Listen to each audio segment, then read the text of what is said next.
Good afternoon and welcome to another edition of the Daily Fix. I am your usual host and presenter, Advocate Tulo Hoyane. So the furor, all the noise around the president's speech is beginning to die down now. But I just want to focus on something this afternoon. It was Brian Mogotsi who has brought the Minister of Police down. Brian Mogotsi has simply thrown the Minister of Police under the bus. Had it not been for the disclosure or the non-disclosure, let's start with the non-disclosure. Had it not been for the non-disclosure by the Minister of Police that he had never known any Brian Mogotsi to Parliament. The issue, maybe the Minister of Police will not be where he is now. But as things turned out, he later admitted that he in fact knew Brian Mogotsi as a comrade, perhaps within the ANC circles. So that saga itself, which is now the subject of a police criminal investigation, is one of the ways in which the Minister of Police saw himself tumbling down. Remember, there was that visit by the Minister of Police, SENZO MCHUNU, to Lusiki in the Eastern Cape after that massacre in Lusiki. Apparently, Brian Mogotsi was there also. This is what we are told by Mkhwanazi. Brian Mogotsi was there. Perhaps we need to have a look at that footage and see just how close Brian Mogotsi is on that video footage or on that occasion when the Minister of Police was visiting the scene of the massacre in the city. But if anything, Brian Mogotsi brought down SENZO MCHUNU by sending text messages to Mkhwanazi. Text messages or messages, that even had police occurrence books, references, and all the paraphernalia that goes with police work. He also, among other things, told Mkhwanazi about plans to have him removed as the Commissioner of Police in KZN.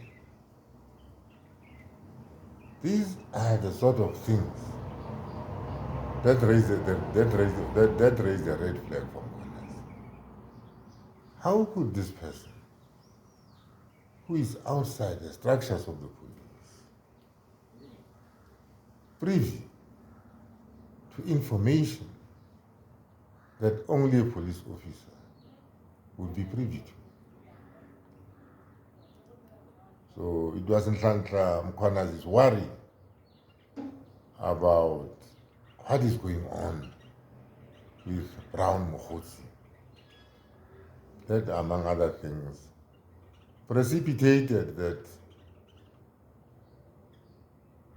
atomic bomb of a press conference we saw a week ago. But one learned something.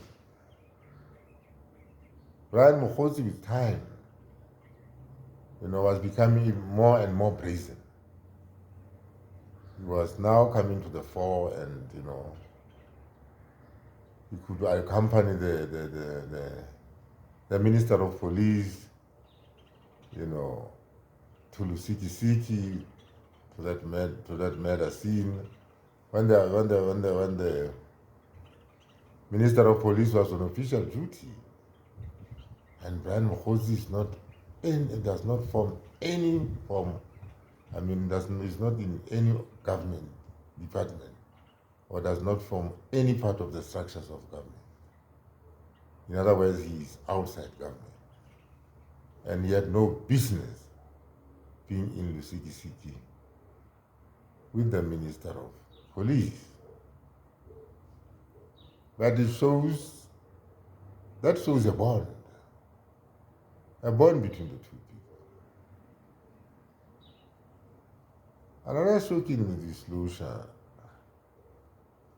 is the offer by the Minister of Police, SENZO MCHUNU, to open himself up for an investigation. The fact that he goes down, when he's told to take leave of absence, he just takes it. I mean, if anybody said I must take leave of absence from my work, the first thing that I would ask him is, what is going on here? I know ministers serve at the pleasure of the president. He can dismiss them as and when he wishes. But at least, there could have been something. There has to be some reason why we're being asked to step down. And it reflects negatively on you and your performance as the minister serving under the state president. But no, he simply walked away. But let us also look at his offer, which many media reports are hearing, that he be investigated.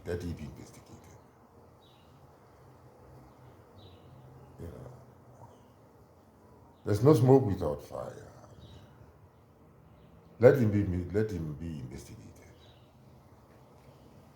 That is what the commission that the president has set up is all about.